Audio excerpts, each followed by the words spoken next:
यहाँ पे sp2 hybridised है और कॉन्जुगेटेड है। रेजोनेंस आप देख पाएंगे डबल सिंगल पॉजिटिव रेजोनेंस है। तो फर्स्ट मॉलिक्यूल में 2 पाई इलेक्ट्रॉन होने की वजह से फर्स्ट मॉलिक्यूल आपका एरोमेटिक होगा। सेकेंड ऑप्शन अगर आप देखें तो यहाँ पर कॉन्जुगेशन ब्रेक हो रहा है, यहाँ पर sp3 एटम आ रहा है जिसकी वजह से ये पूरा मॉलिक्यूल प्लेनर नहीं रहता है।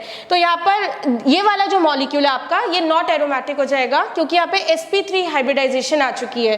थर्ड ऑप्शन में आपका 2 पाई 4 पाई और 6 पाई इलेक्ट्रॉन है, तो 6 पाई के साथ अगेन ये एरोमेटिक हो जाएगा। और फोर्थ ऑप्शन में 2 4 6 अगेन ये मॉलिक्यूल आपका एरोमेटिक है।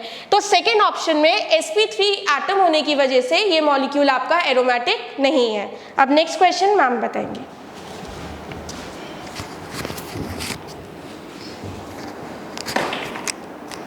हाँ बच्चों, next question will be 66 surface chemistry का क्वेश्चन है, सिंपल क्वेश्चन है, ठीक है। पहला पार्ट स्टेटमेंट नंबर 1 पढ़ोगे। In the conjugation of negative sol, negative sol के कॉन्जुगेशन, नेगेटिव सॉल है बेटा, जैसे एग्जाम्पल मैं लिख रही हूँ सामने देखो, Ag2S ऑब्लिक सल्फाइड आयन, ये है आपका नेगेटिव सॉल। और सेकेंड वन स्टेटमेंट नंबर 2 में उसने पॉजिटिव सॉल का नाम लिया है, तो मैंने ये नेगेटिव सॉल का एग्जाम्पल दिया था, पॉजिटिव सॉल का एग्जाम्पल दे रही हूँ, FeOH whole thrice oblique Fe+3, ये है आपका क्या, पॉजिटिव सॉल। और मुझे कोई बताएगा नेगेटिव सॉल का कोगुलेशन कौन करेगा? ऑब्वियसली बाहर से इलेक्ट्रोलाइट डालकर आप कोगुलेट करते हो, तो नेगेटिव सॉल का कोगुलेशन करेगा positive ion. Positive ion coagulate, ठीक है, नेगेटिव सॉल। और पॉजिटिव सॉल का कोगुलेशन कौन करेगा? अपोजिट चार्ज आयन, राइट, यानी नेगेटिव आयन बाहर से कोगुलेट पॉजिटिव सॉल, राइट। अब बात आती मैम ये नेगेटिव आयन कहाँ से आएगा? अरे किसी इलेक्ट्रोलाइट से आएगा, ठीक है, किसी इलेक्ट्रोलाइट से आएगा। तो किससे लाए? इलेक्ट्रोलाइट से।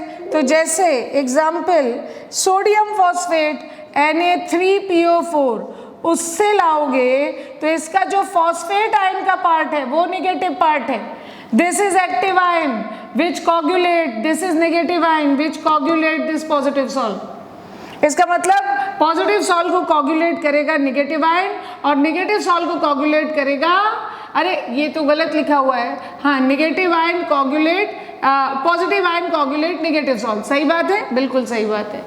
अब बात आती है कि कौन सा मैं इलेक्ट्रोलाइट ले लूँ, तो जैसे एल्युमिनियम कैटायन ले रही हूँ, ये एल्युमिनियम कैटायन कोगुलेट करेगा नेगेटिव सॉल्ट को, ठीक। अब हार्डी-स्कल्जे रूल क्या कहता है?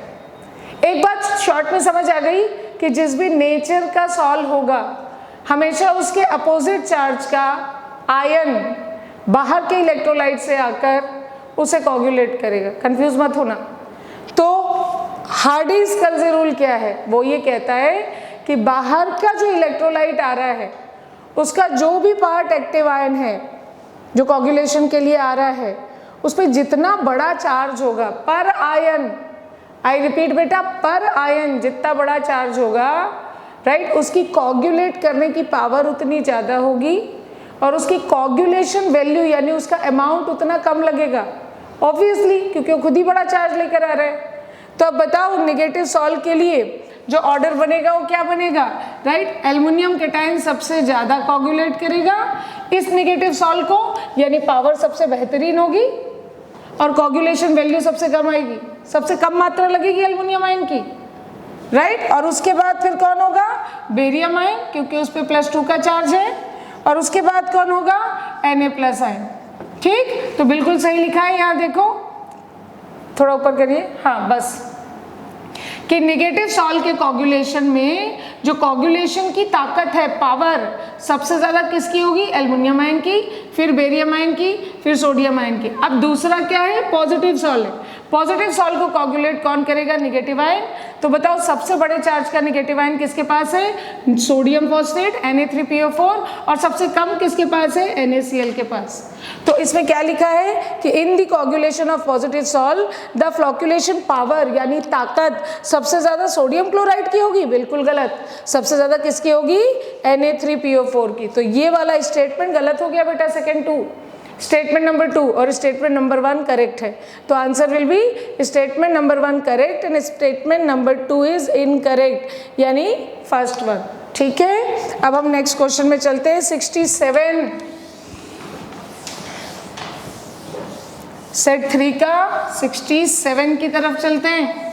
67 में देखो क्या है, match the column. Match the column में लिस्ट 1 में लिथियम, सोडियम, KOH और सीजियम, और लिस्ट 2 इंफॉर्मेशन बेस्ड क्वेश्चन है बेटा, इसमें बिल्कुल दिमाग नहीं चलाना है, सीधी सी बात है। सीजियम सबसे ज़्यादा बड़े साइज का एल्कली मेटल है, तो इसकी आयनाइजेशन एनर्जी सबसे कम होगी। सीजियम की आई अगर सबसे कम होगी तो फिर फोटो इलेक्ट्रिक सेल में ऐसा मेटल यूज करते हैं जिसकी आयनाइजेशन एनर्जी और जिसका वर्क फंक्शन सबसे कम हो, तो वो सीजियम होगा। तो फिर डी का आंसर 4 मैच कर गया, राइट। अब जो डायरेक्ट आंसर है उन्हें पहले ले लो। लिथियम कहाँ यूज होगा, इलेक्ट्रोकेमिकल सेल में। KOH किसे एब्जॉर्ब करेगा, अरे KOH बेसिक होता है, और तो वो एब्जॉर्ब करेगा CO2 को। अब लास्ट कौन सा बचा भाई, सोडियम क्या करेगा, sodium coolant in fast breeder reactor. मतलब डायरेक्ट 2 से ही आंसर का आइडिया लग जा रहा है कौन सा आएगा। तो आंसर विल बी 67 का answer is second, this one is your answer. ठीक है, नेक्स्ट चलते हैं 68 की तरफ। आइए 68 पर आ जाए, 68 पर आ जाए बेटा। 68 में देखिए ICl इज मोर रिएक्टिव लिखा है, ICl ज्यादा रिएक्टिव होता है देन I2। क्यों होगा ये देखो, क्लियर, दोनों नॉन मेटल है, दोनों के बीच covalent bond, but chlorine is more electronegative than iodine. तो ये जो क्लाउड है, 2 इलेक्ट्रॉन का जो क्लाउड है, that will shift toward chlorine. तो फिर क्लोरीन पे आ जाएगा डेल माइनस और आयोडीन पे आ जाएगा del plus, and this becomes polar covalent bond. और पोलर कोवेलेंट बॉन्ड जो होते हैं ना बेटा, उन पर अटैकिंग चार्जेस पैदा हो गए हैं, डेल प्लस और डेल माइनस। तो बाहर से कोई भी रिएजेंट अटैक करेगा तो उसे पॉजिटिव साइड भी अटैक करने के लिए मिल रही है, नेगेटिव साइड भी।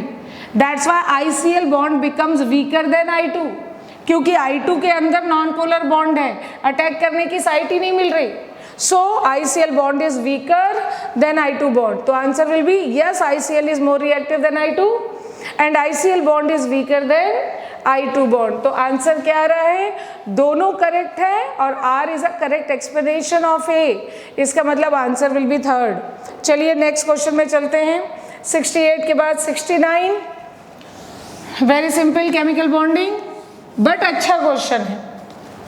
ठीक है, वो पूछ रहा है among the following which one will have maximum lone pair electron repulsion। मतलब इनमें से किस मॉलिक्यूल के पास लोन पेयर रिपल्शन अधिकतम है। पहले मैं आंसर को टारगेट करती हूँ, ClF3, राइट। ClF3 में देखो 3 तो सिग्मा बॉन्ड है और 2 लोन पेयर है, हाँ या नहीं, राइट। यानी क्लोरीन जो है वो 3 सिग्मा बॉन्ड ले रहा है और 2 लोन पेयर ले रहा है, तो hybridization will be what, hybridization, right. क्या होता है जल्दी बताओ, तो this will be total number of sigma bond plus number of lone pair on central atom.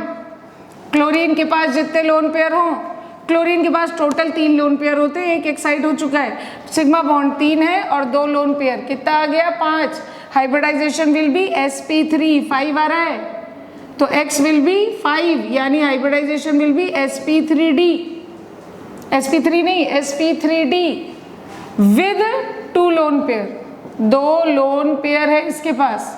तो स्ट्रक्चर क्या होगा बेटा, राइट। मुझे लगता है कि हम ट्राइगोनल बाय पिरामिडल बनाने चले, लेकिन 2 लोन पेयर को मुझे प्लेन में रखना पड़ गया। ये देखिए इस तरह से, और क्या लोन पेयर का